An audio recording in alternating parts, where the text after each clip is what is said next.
For some reason, I feel to play that Alan Hotz quote from last night again. I don't know why.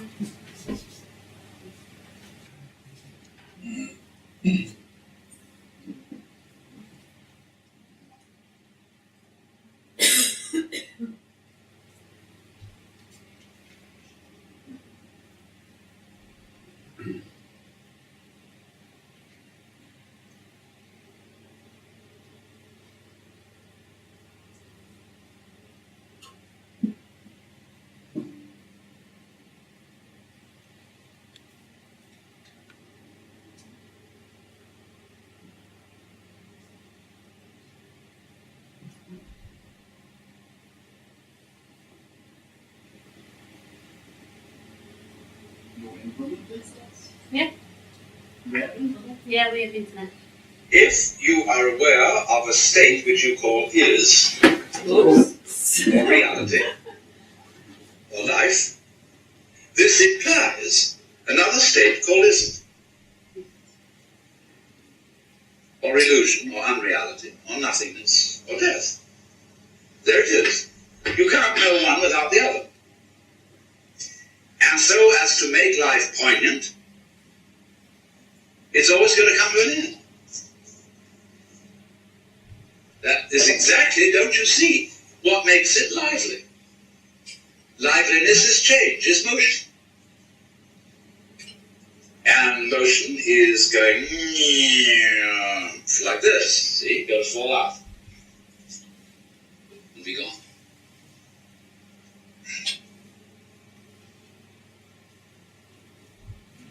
So, you see, you're always at the place where you always are. Only it keeps appearing to change. And you think, wowee, a little further on we'll get that thing. I hope we don't go further down so that we lose what we already have. But every creature's situation, no matter how high, no matter how low. So, in this sense, all places are the same place. And the only time you ever notice any difference is in the moment of transition. When you go up a bit, you gain. When you go down a bit, you feel disappointed, gloomy, lost. You can go all the way down to death. Somehow, there seems to be a difficulty in getting all the way up. Death seems so final. Nothingness seems so very, very irrevocable and permanent. But then if it is, what about the nothingness that was before you started it? So don't you see, what we've left out of our logic, and this is part of the game rule of the game that we are playing, the way we hoodwink ourselves is by attributing powerlessness to nothingness. We don't realize that is a complete logical fallacy. On the contrary, it takes nothing to have something. Because you wouldn't know what something was without nothing. You wouldn't know what the form is without the background space. You wouldn't be able to see anything unless there were nothing behind your eyes. Now imagine yourself with a spherical eye. See all around. Now what's in the middle? See? Even if I have all this behind me in view, suddenly I will find that there is something in the middle of it all. There's a hole in the middle of reality. Like now, there seems to be not so much a hole but a wall. But any animal which had eyes in the back of its head would have the sensation I'm describing. Now, you may say to me, well, all that's wishful thinking. Because when you're dead, see? Now, wait a minute. What's that state of consciousness that talks in that way? This is somebody saying something who wants to make a point. Now, what point does that sort of person want to make? Like when you're dead, see? Why, that's one of the people who want to rule the world. It's frightening about death. Death is real, see? I mean, it's just don't indulge in wishful thinking. All you people who dream of an afterlife and heavens and gods and mystical experiences and eternity, oh, you're just wishy-washy people. You don't face the facts. What facts? How can I face the fact of nothing, which is by definition not a fact? You see? All this is twaddle, from whichever way you look at it.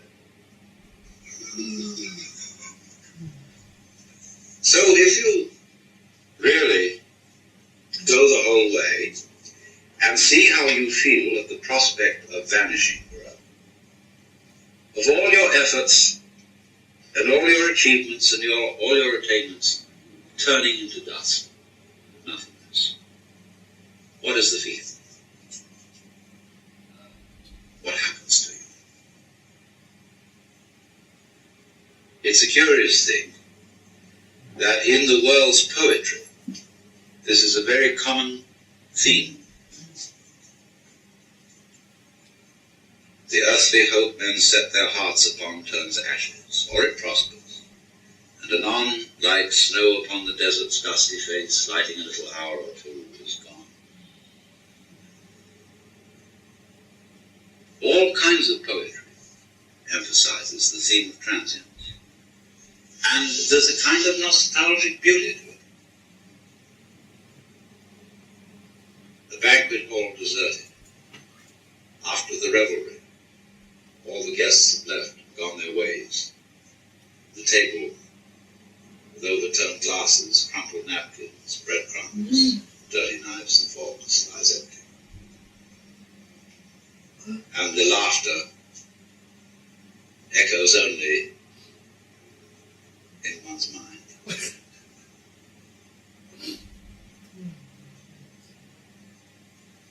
Then the echo goes. The memory, the traces are all gone. That's the end. See? Do you see, in a way, how that is saying the most real state is the state of nothing? That's what it's going to all come to. With these physicists who think of the energy of the universe running down, dissipating in radiation, gradually, until there's nothing at all left. And for some reason or other, we're supposed to find this depressing. But if somebody is going to argue that the basic reality is nothingness, where does all this come from? Obviously from nothingness. Once again, you get how it looks behind your eyes. See? So cheer up, you see. This is what is meant in Buddhist philosophy by saying we are all basically nothing.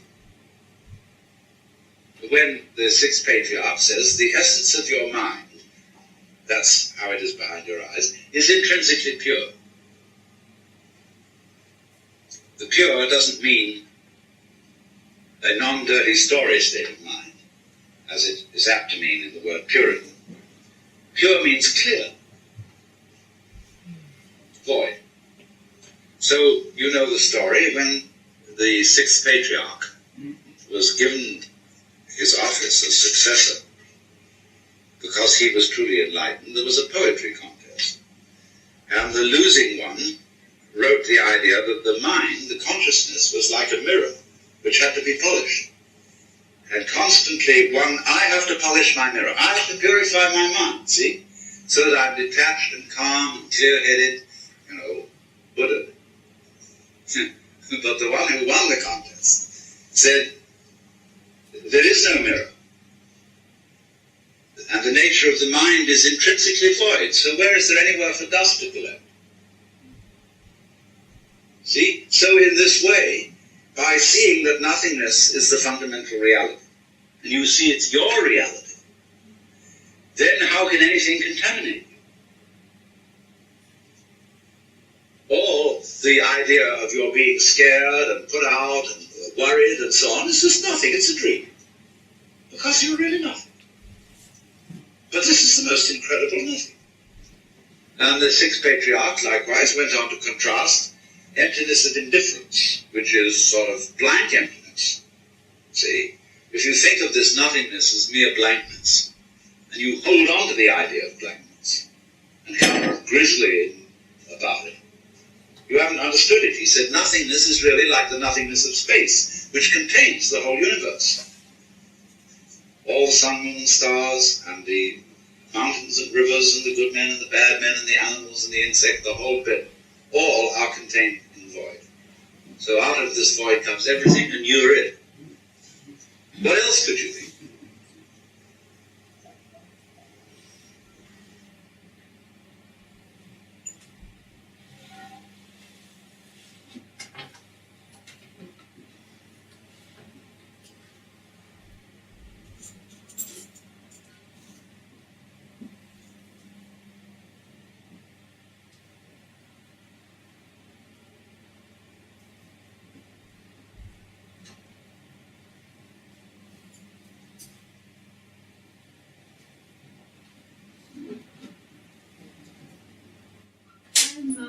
Picture. Hi, Valerie.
Lisa? Yeah. Could you maybe talk some more about the really funky part you say, where the world is disappearing? Yeah. So as we're talking right now, all there is this. There's nothing else. Everything else is imagination. There's not even a position in where you're looking from. You can't even know it's happening or not happening. The whole world dies there. And that's the way it always is. But the humans have the amazing ability to imagine, and it's not that that needs to stop. It's just the position of, this is my life and I'm sitting here looking at Lisa. That position will eventually collapse. That's the suffering position. Would you say there's even behind what is called consciousness? There's something even behind this? Yeah, I think consciousness is, I don't really know all these details, but I think what most people think of as consciousness is another form that comes and goes. But people are so amazing with words now, they describe consciousness in lots of different ways. So I don't know what everyone's meaning by consciousness, but yeah.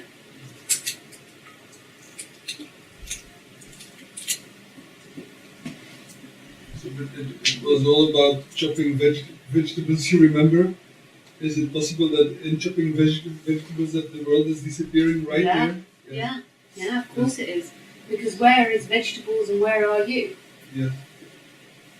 That's a practical description. If someone said, what are you doing? I'm cutting vegetables. But in the moment of cutting vegetables, there's no you, there's no world, there's no vegetables. There's just what is, which is absolutely undescribable. And it's not happening or not happening. It's like those lights. It's just not knowable what it is. And that's happening all the time, the disappearance of everything. And it's that no thing, which Alan Watts was talking about. But it's the person is always filling in the blanks and saying, I'm cutting vegetables and I came from somewhere.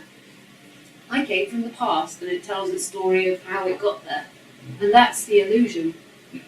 There's practical description of the body, but that's not an actuality. That's just practical. In the moment of chopping vegetables, that's all there is. Yes. You could also be chopping vegetables and lose yourself to a thought when your mind is wandering off, and then you come back to the vegetables. Yeah. But that's not it. I imagine that's... No, but even losing itself to a thought is it as well. Like, ultimately everything's it, but it's only the person that's separate from the thought or claiming the thought that's the issue. So even being lost in a thought isn't suffering. All there is that thought, is that imagination, no different from cutting the vegetables. But that's also the world disappearing then? Yeah, the world can disappear, but what happens is that person that claims the thought, when that's there, it seems like you have a thought and you came from somewhere. And that is behind the thought. Sorry? That is afterwards, after the wandering off. Yeah, most of the time. But during the wandering off, that's all there is, and there's no world again. So say if you're imagining, even if you're imagining a woman's leg, which seems really unspiritual, or a woman's boobs or something, unless there's that person there that's claiming it, then that's all there is, and there's no world, there's no boobs, there's just imagining happening, which is no different from chopping vegetables. So thoughts aren't a problem. No. I'm glad you say that, because I was convinced that thoughts were a problem. No, it's the one that claims it. But when I was examining this, I could see that there's also disappearing within the thoughts. Yep. That's not the problem. And what agony to try not to have thoughts or stay in the present moment or believe it's about. It's not. That's part of this. So there's really no difference between the thoughts and the vegetables. It's all made of the same. And there's not even the person has no different from everything as well, but what the appearance of the person just gives suffering, because it's horizontal, it's you got here, and that's the lie, that's the illusion. And it's not just appearing and disappearing and no world, it's you got here, you are this body, and you know what you're in relationship with, or you know what's happening. That's how wars begin. I know this. you are that. Not that even wars could not happen. Wars could still happen, but it's like suffering happens with I know something. And the main I know something is I am a body. I'm moving through time. Time appears here and just as practicality, practical functioning.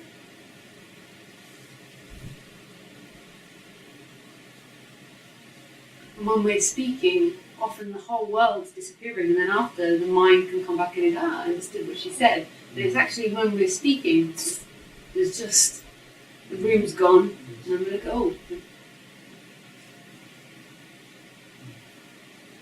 Or I didn't understand what she says, maybe it says afterwards. But I can see why those things are very similar, the vegetables and the thoughts, because the degree of intimacy is exactly the same. Yeah. And that is like what makes it identical. Yeah. And it's all about the intimacy, being absolutely Yes. lost in it. And when we say lost in it, it's like what's actually lost is you. Mm. It's just what is, and we say lost in it, like we forget ourselves. Yeah. That's what we like about drink or drugs or laughter. We forget ourselves. And we often, people in England say, you know, after a lot of laughter or something, or they're really enjoying, they're like, oh, I forgot myself. And this is just beautiful, forgetting yourself. Or being out of your mind. Yeah. Out of your mind. Out of my mind with joy, but then the person often focuses on the joy and thinks it was about the joy. And it wasn't about the joy or the laughter. It was the disappearance of someone that thinks it knows something. So is this disappearance similar to disappearance in your sleep or death? Maybe? Yeah. Yes. It's similar. Is it exactly the same or is it similar? Or Um, you cannot know this? You can't know this, but in sleep there's just nothing. But yes, there's an absolute absorption in just nothing. Whereas this is nothing and everything. But you could also say there's nothing and everything in the sleep. But yes, it is. Yeah. There's no person in the sleep. Mm. And we're afraid of that. It's so funny because we imagine death like that, and it is funny. So it really has everything to do with Alan Watts' quote. What did he say? This is about the nothing that is the mother of everything. Yeah, the void. Mm-hmm. But the Buddhists also say Buddhism was where this body started as well, although I forget a lot of the Buddhist sutras.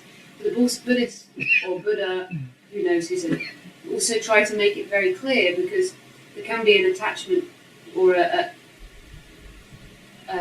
kind of like an identification with nothing. Everything is that nothing. Mm-hmm. So it's not like there is a nothing that you can see or know. You can't imagine nothing. You can't see nothing. It is everything as well. The void is everything. Absolutely.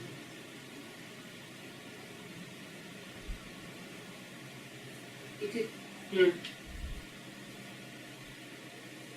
It sounds terrible, void, but that's the freedom of it all, that it disappears.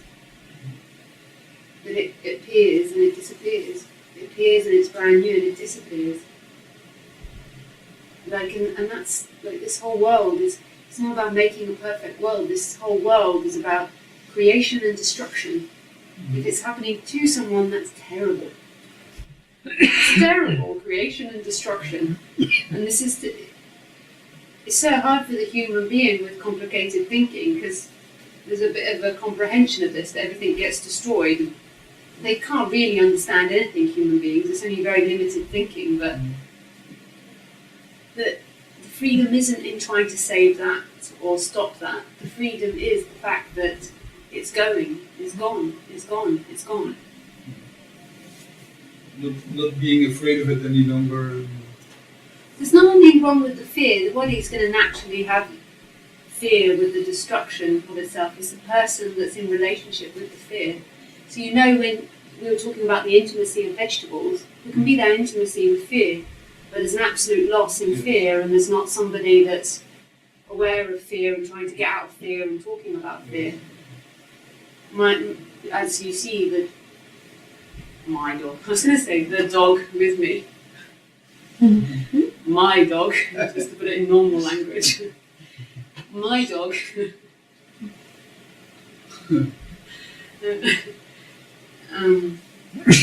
has fear, but there's no suffering there. Like that, there is fear of humans, but there's no suffering there because there's an absolute intimacy, like the lostness in thoughts, like the lostness in vegetables. And there's not a problem. Fear is not a problem. I can see how this would happen if you jumped off a cliff, for instance. Yeah, there's just lostness in fear. Just falling in lostness in fear, yes. Yeah. Yeah. Because it's a very total experience. Yes. Yes. Yeah. It's demanding everything of you. Did you jump off the bridge yesterday? Oh, yes.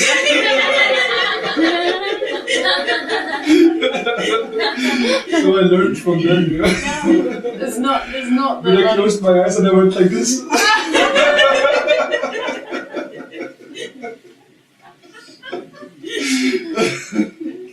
Butterfly movements. Because there's nobody in there repeating back, oh fuck, I shouldn't have this fear, why did you jump off the bridge? It's just full on fear. What's going to happen to me when I hit the bottom?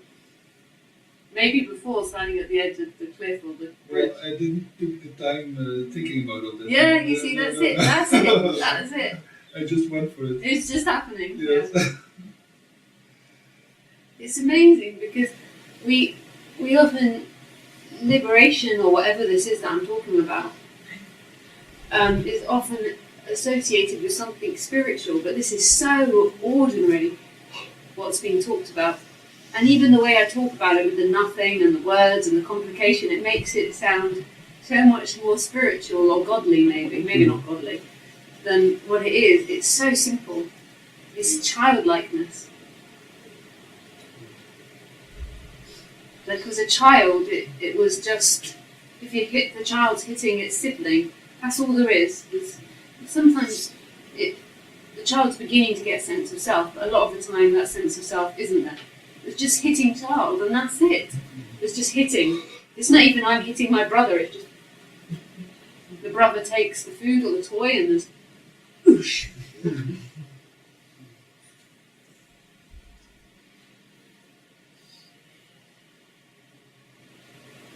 Well, there's playing for nothing, for no reason. There's eating for no reason. It's not I'm eating because this food is going to make me da-da-da-da-da and I'll be enlightened. It's just eating for the joy of eating. The joy makes it sound a bit too romantic. Somehow the jumping off the bridge was very appealing to me. But I would never have done it if somebody else hadn't done it before me. Yeah.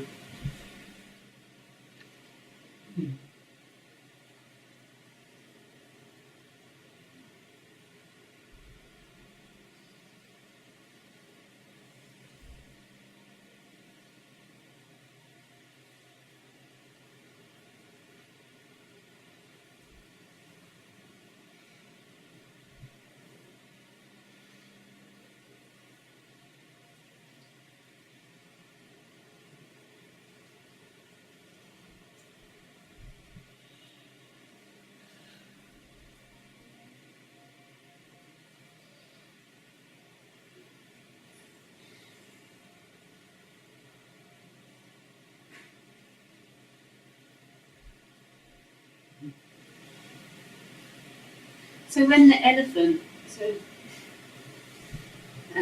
always comes back to animals. So there was this video I saw on YouTube of like 10 lions trying to take down an elephant, and it went on for hours. Like there's these people that were filming this pack of lions for like 3 months, and this was so out of the ordinary that lions would attempt to take down an elephant. And it went on for hours and hours and hours. Now to a human that's horrific because it imagines it. But in that moment, the elephant isn't imagining itself being attacked. There is just full-on extreme sensation happening. But it's not being attacked. It's not happening to the elephant. The elephant's not going to lose its life. has no idea of its life. And that's the freedom of the animals. It has no idea of itself. So it's just full on. To the human though, it's like, oh, how humiliating, it goes on for so many hours, I couldn't take that. But the animal, it's just full on pain, and it has no sense of, this has happened to me for hours, why are they doing this to me? And for the lion, it's the, it has no sense of its right or wrongness, or it did bad, it's just acting out as well, and for the lion it's visibly more pleasurable. You think? We don't know. That's mostly more Life pleasurable. becomes the action. Yeah, it's just action, yeah. Just action. Yeah.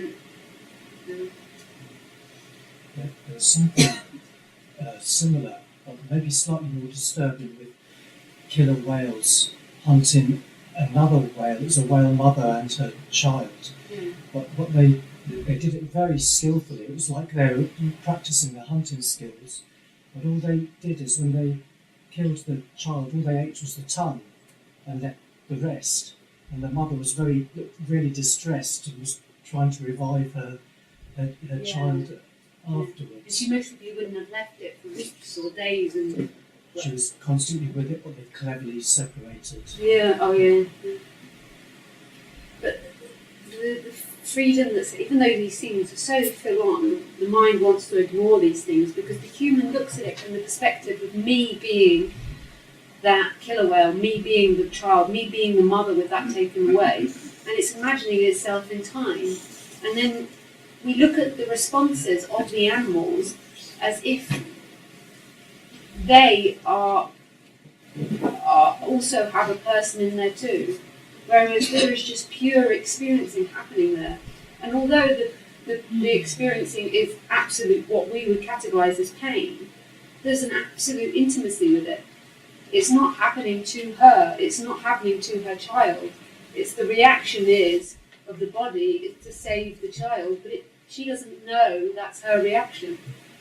It's just reaction happening. She doesn't know her child's been killed, although her body will most probably fight to its death for it.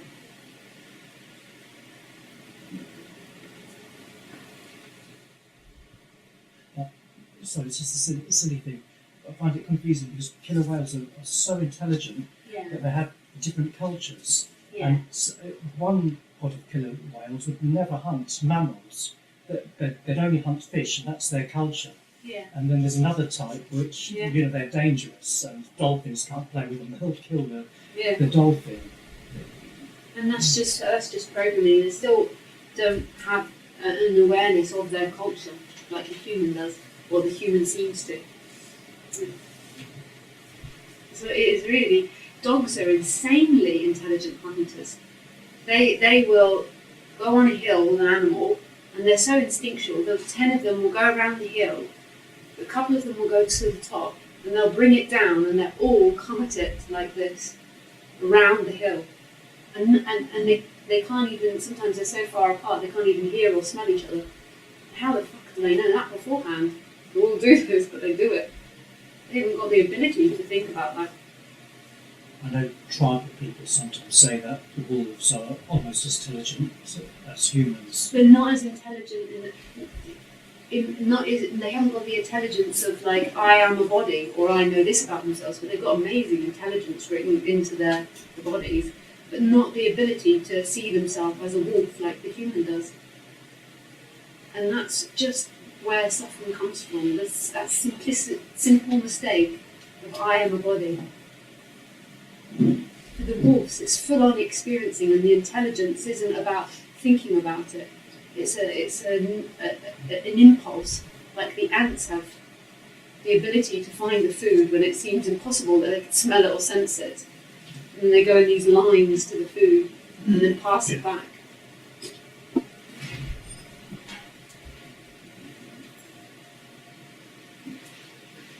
Because if they haven't got language, how would they be able to know who they are? How would they know that they are a body and that they're separate? And that divide only comes from that. Otherwise, it's intimacy of experience. But language, the moment you speak, there's a deterioration in the energy in your communication. I've noticed it seems to be programmed in. I notice as soon as I use language to describe something, I've realised it's like I've corrupted it. Yeah. Whereas when you're in nature walking, the communication is more finer. Yeah. I mean, if we ever once spoke telepathically, it would have been a purer communication. Yeah.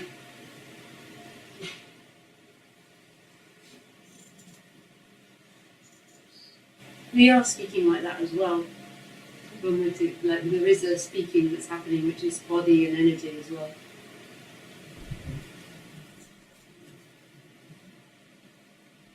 I saw, maybe it's just pops up, like I saw a movie where this girl was, when she was a baby, she was only brought up by dogs, and she had the same behavior as dogs. Like, what? And she was eating out. Yeah. Because she was like a baby, abandoned by her mother, and then she was no human. Like she couldn't sing. I sing, but she was like a dog. She wouldn't be suffering then. Yeah. Was it human over that? Yeah. This is awful, we've got to rehabilitate.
Shall we take a 5-minute break to cool down? Close the body down. Actually, just going outside, it's cooler now. So. I say 5 minutes, it's always 10, but we'll hope for 5.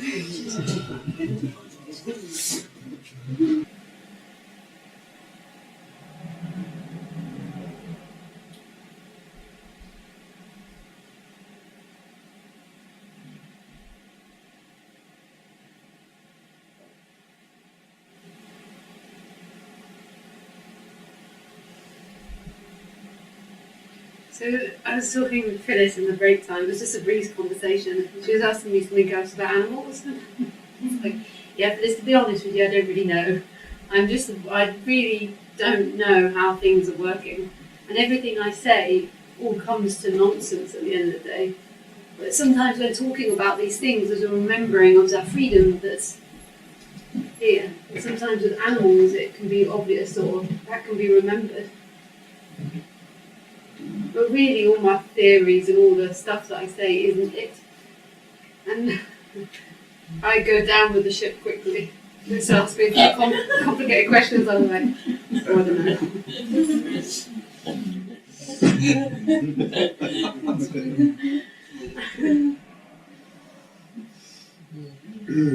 It's just more the sense of it.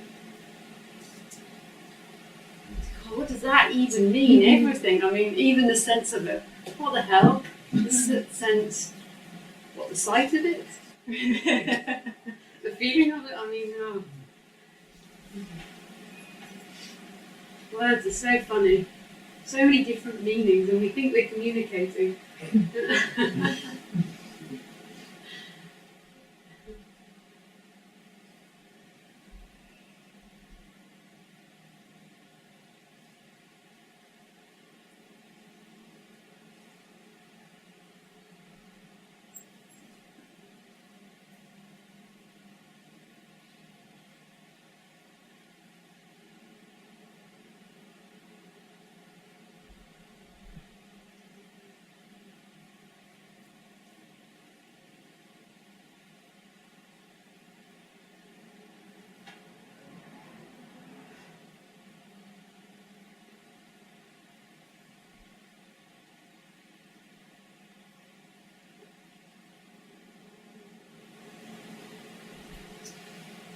There's something in the beauty, though, before the words, huh? That there's a feeling, like I say, in the space between the words, like the love that comes between the words. That, it's not really intellectual at all. So we can all go down with the ship and live together with the captain. Yeah, you won't see us on the fighting for non-duality. Yeah. Front line with our machine Yeah. guns. You're like, yeah. Yeah, that's pretty cool. We don't know. So,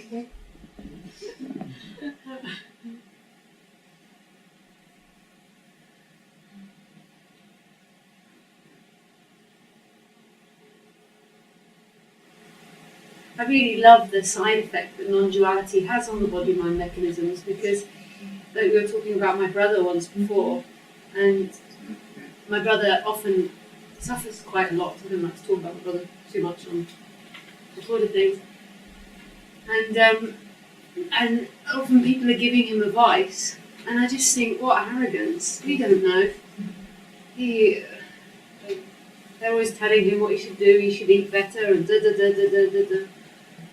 I don't know. And it's funny, we get on so well now, because like, I'm not trying to change him. He sits there and he's upset, or he's happy, it's kind of like a loving neutrality. So. Yeah. And it's nice to see that in body-mind mechanisms. It's a side effect. It's not. You'll get some that are really forceful, maybe, but often there's not an assumption that you know how to fix people or how to fix the life.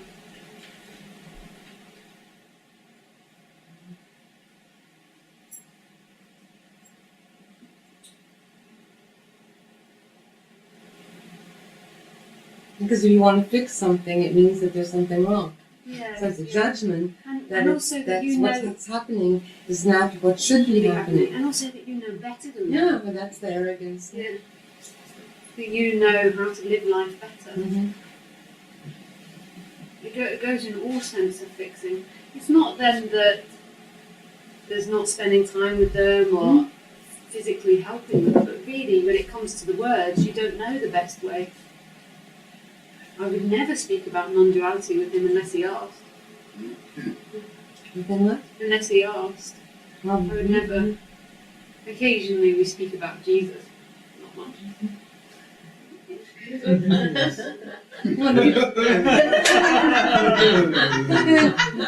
Give that a whirl. I can just see you saying, now we have a reading from the book of Matthew, page 20, chapter 3, verses 9 to 11. Out of all the things, we talk about Jesus. That's okay. Why not, sir?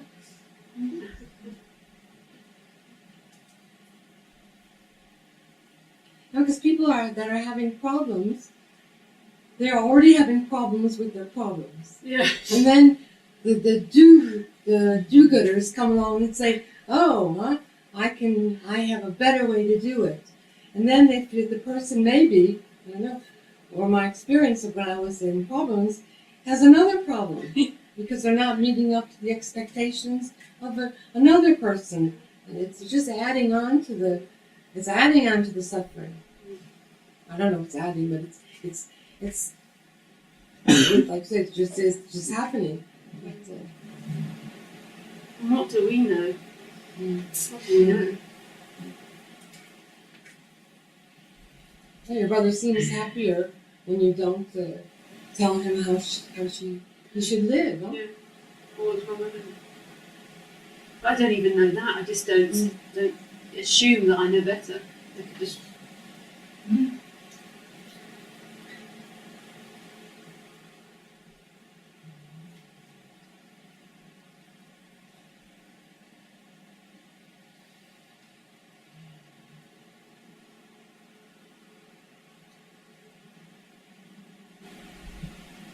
Is there not like a feeling of wanting to tell him, like, but you're not there? No. Not at all. Yeah, nice. No, originally, when I first got into non-duality, I'd attempt to preach it.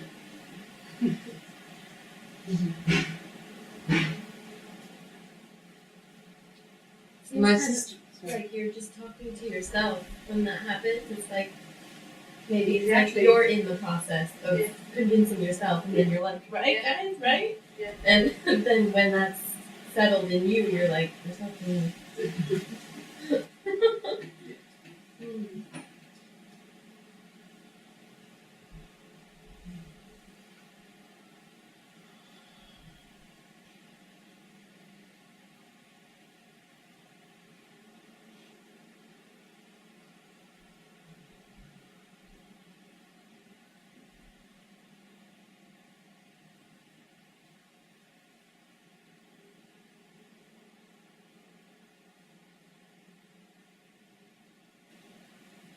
Lisa, for me it feels like you are giving permission to feel for myself that there is nobody inside. It's like from conditioning from the childhood, conditioning that I have to do it right and perfect and good and trying hard. It's like a contraction, like okay, yes, some must is there, and your presence or what you are speaking or however, it gives the feeling there's no need. You don't have to be someone. Yes, I don't have to be someone in. Yeah, I can be open to feel that there's nobody.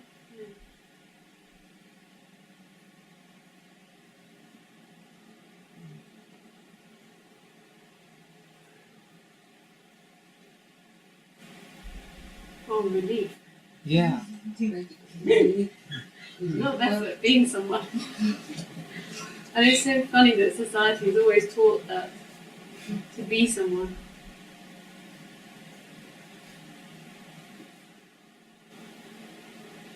It's a little bit scary sometimes. It comes to nothing. Yeah, but it's also very light, very Yeah, open. yeah. And that's the nature of everything. Like it's only that illusion of self which is giving that tight, small appearance. But that also is it as well. Like I don't mean to ever demonise the appearance of or the illusion of the person. It's not the devil.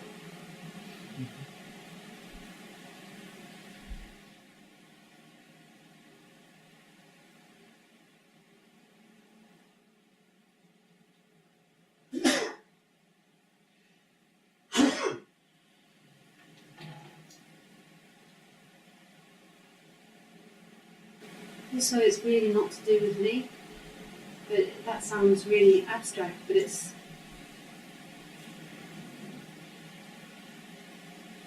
you. Just this happens to be the form in which it's presented. But you is weird as well. But That's the love, that's not the love, that's freedom, and that's the feeling like the maternal love, like an unconditional maternal love. yeah. And I always say there's no person, there's no you, and then I'm going to say it all comes to you. Mm-hmm.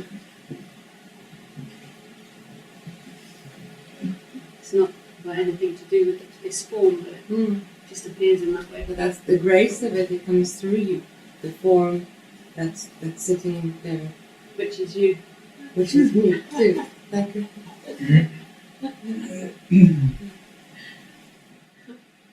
But sometimes it has to be heard from another, And seemingly another.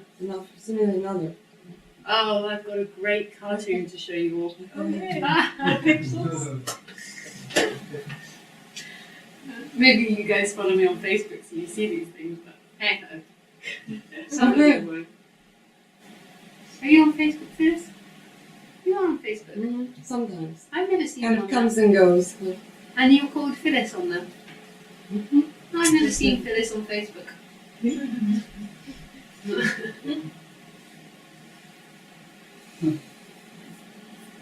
Just on Skype. No, I write you on Skype. Yeah, yeah.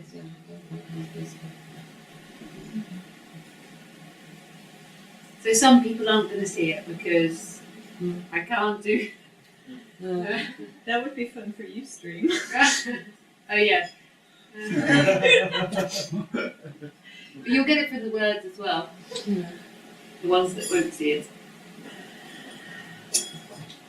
This is too funny.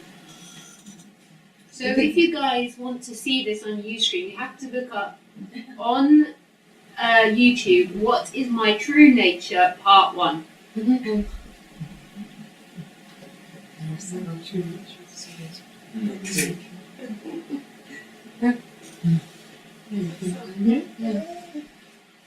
You could put it on Stan's computer too. Oh yeah, that's a good idea.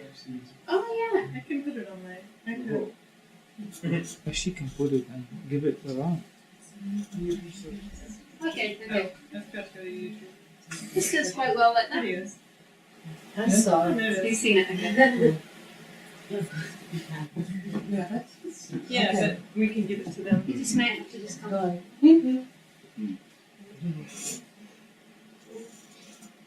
Somebody. Because they've gone. Oh, very good. So we're just playing it. I'm having problems. Can you help me? What is the matter? Oh, hang I've on. been on a spiritual path for many years. Because it's a bit quiet, you Yeah, just maybe might we have to should- turn yeah. off the ice. Just a bit of sweat from them. Ah. Please,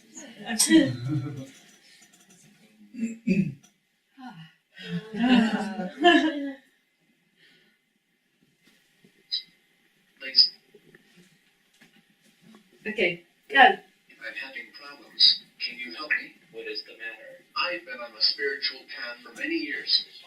They say It's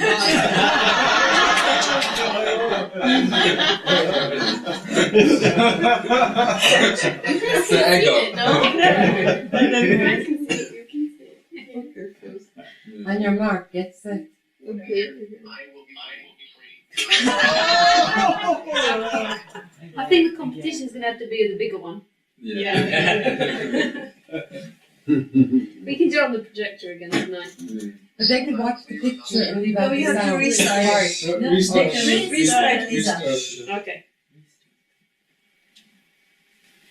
I'm having problems. Can you help me? What is the matter? I've been on a spiritual path for many years.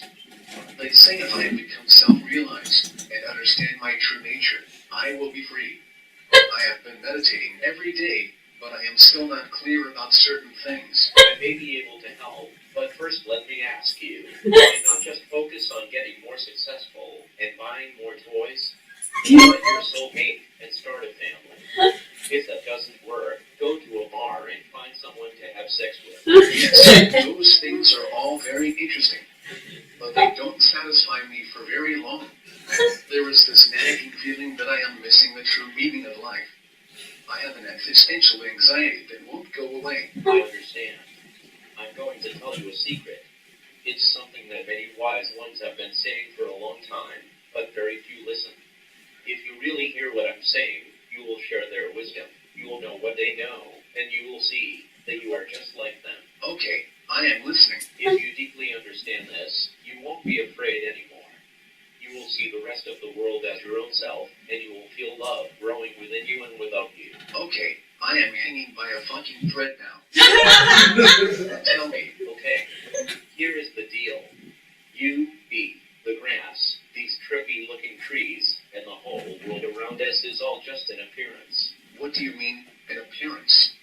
And how does that help me? It is all an appearance. We are like characters in a cartoon. But there is a deeper reality behind it all. You can be aware of it as a kind of energy or presence. This presence is animating the entire appearance. Wait, you mean we're just cartoon characters? Yes, that's what we appear as, but we are actually the energy or presence that is animating the cartoon. The closest thing I could use to describe our true nature is pixels. Pixels? Yes, pixels. Wait, did you say pixels? Yes, pixels. Where are they? I don't see them anywhere. You will never be able to see, hear, smell, taste, or touch the pixels because they do. Oh, a pixel is like when you draw the little point. It's what the computer screen is made out of. Yeah. No, pixels. So cute. It's funny because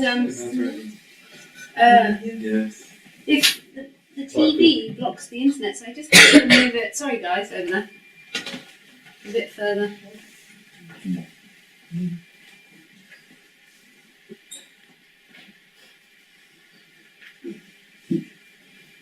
Just go back a little. No, taste, or touch the pixels because they don't exist within the cartoon. The cartoon world appears on the pixels. We have to sense the pixels, our true self, in a different way, a way that is not possible to describe. And to be clear, pixels is just a word, an approximation of what we actually are. How do you know we are really the pixels and not just these characters? Well, for one thing, these characters come and go. They are always changing.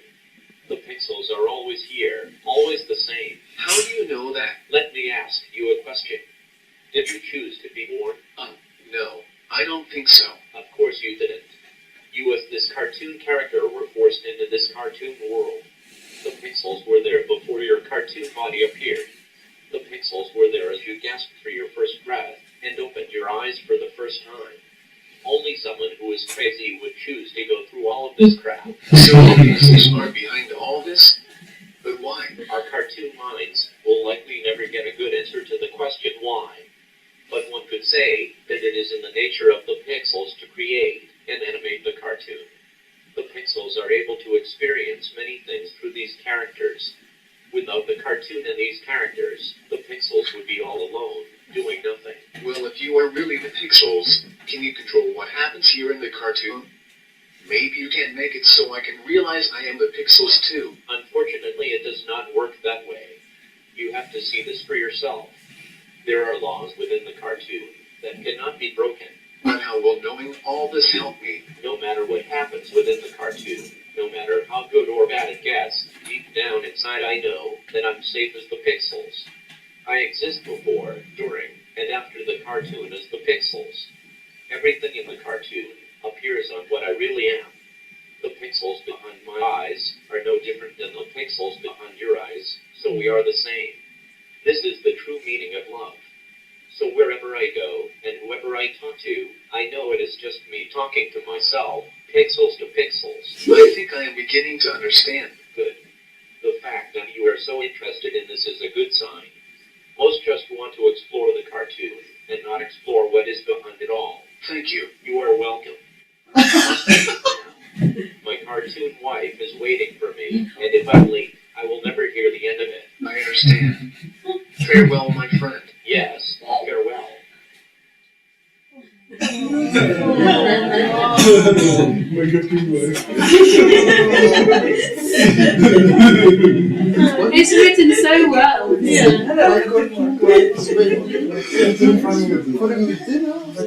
And I'll never hear the end of it if I'm late. She'll moan at me if I'm late, basically.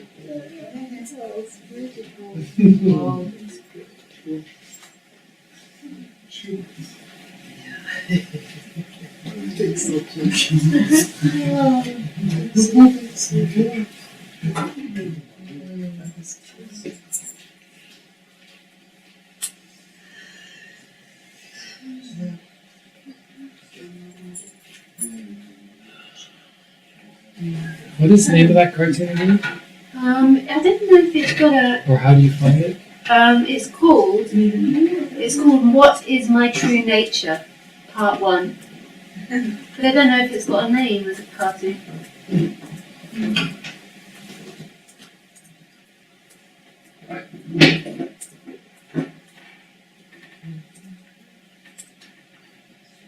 It's so sweet.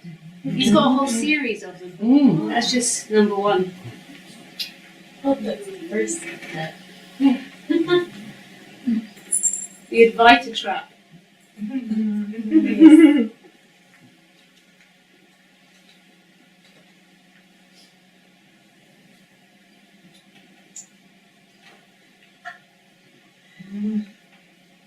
So that first was like, go get drunk and have sex. Yeah. Okay, fine, I'll tell you the real thing.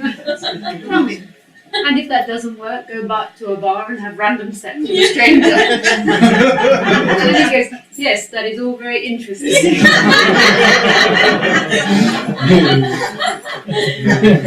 Not good, interesting. We no down down down. All right. The neighbours think we're freaks.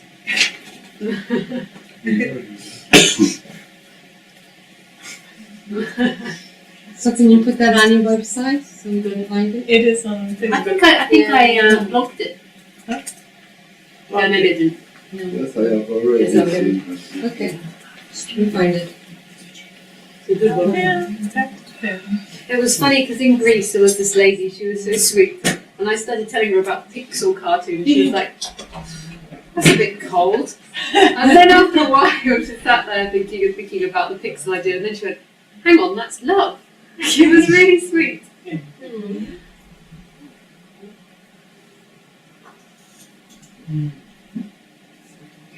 Do you know the Velvet Rabbit?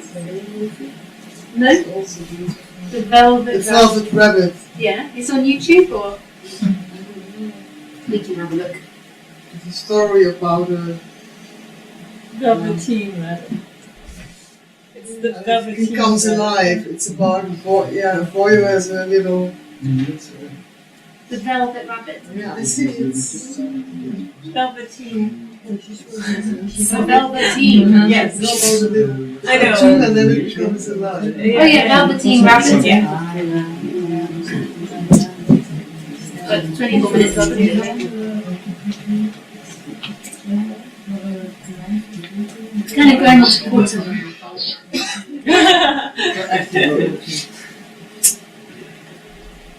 7:15. We'll stop in a moment.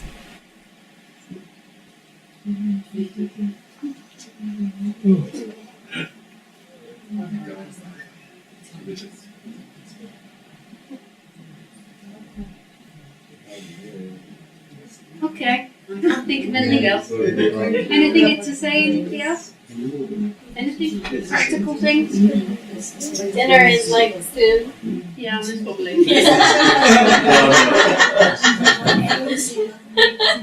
Eating. Oh, That's down to food. That makes sense.